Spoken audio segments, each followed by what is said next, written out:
Naniniwala po ang isang eksperto na dapat alisin ang unprogrammed appropriations na madalas kasama sa ipinapasang national budget taon-taon. Ayon kay UP School of Economics Professor Shelo Magno, ginagamit ng mga kongresista ang unprogrammed funds para makontrol kung ano ang dapat prioridad na singitan ng budget sa hindi. Ang sistema tuloy, maraming programa tulad ng pangangailangan sa sektor ng kalusugan, edukasyon at maging sa AFP Modernization Program ang hindi napopondohan ng maayos. Dahil inuuna pang buhusan ng projects ang sandamakmak na flood control na nauuwi nga sa anomalya. Sa ngayon po'y may nakabinbin na petisyon para kwestiyonin ang legalidad ng unprogrammed funds sa Korte Suprema. Gumugulong ng oral arguments ukol dito pero walang timeline kung kailan ito dedesisyonan ng kataas-taasang hukuman. Kung titingnan po natin yung PhilHealth natin, dati parang nakadalawa, tatlong oral arguments, tapos mga 3-4 na buwan bago nag-decide ang Supreme Court.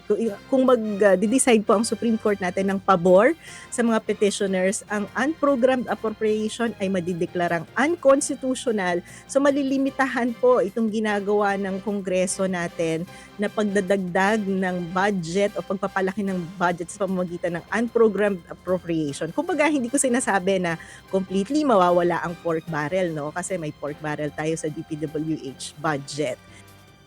Yan nga po ang tinig ni UP School of Economics Professor Shelo Magno. Kinumpirma naman ng Department of Migrant Workers na mahigit 5,000 Pinoy seafarers ang stranded ngayon sa Persian Gulf dahil sa giyera sa Middle East. Ayon kay DMW Secretary Hans Leo Kakdak, isang buwan ang stranded ang mga Pinoy dahil walang ibang rutang pwedeng ikutan o daanan ang mga sinasakyan nilang barko paalis sa rehiyon.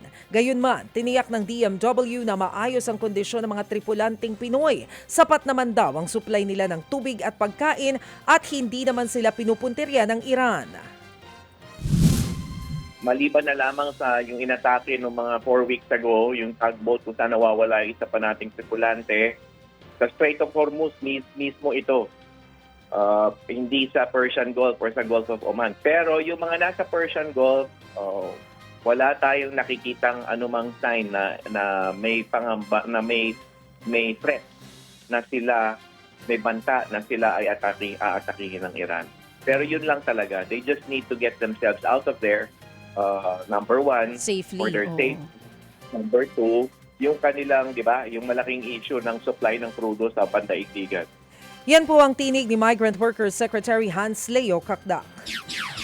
Tumaas ang kaso po ng tigdas sa bansa ngayong taon. Yan po ay ayon sa Department of Health o DOH. Sa datos nga po ng ahensya, pumalo sa mahigit 1,600 ang kaso ng tigdas mula po yan Enero hanggang nito lamang Marso.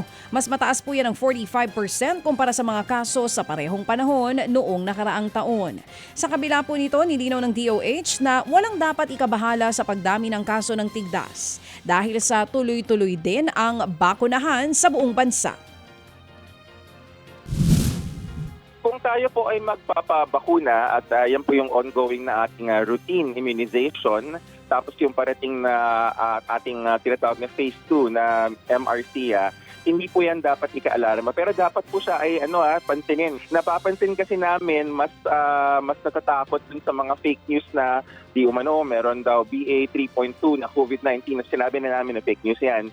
Ito, hindi to fake news. Ang measles ay kumakalat at nakamamatay pero naliligtas ng bakuna. Kaya dapat ito yung pinag-uusapan. Yan nga po ang tinig ni Health Undersecretary Albert Domingo.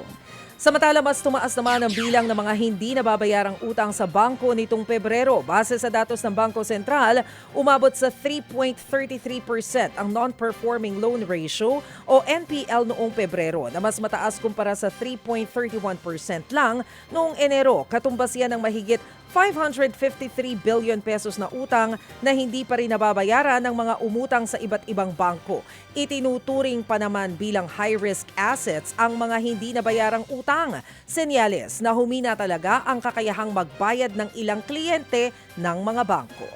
Mga kapatid, para sa iba pang mga balita at impormasyon, sundan niyo po kami sa X, Instagram, Facebook at syempre sa TikTok, True Network Mag-subscribe din po kayo sa aming YouTube channel, True Network. May website din po tayo, truenetwork.ph, at pwede nyo rin po kaming mapanood sa Channel 19 ng aming True FM TV. Lagi pa rin makinig sa radyo dito po sa 105.9 True FM dahil ito, laging true sa'yo, kapatid. Dito tayo sa totoo, tunay at tapat.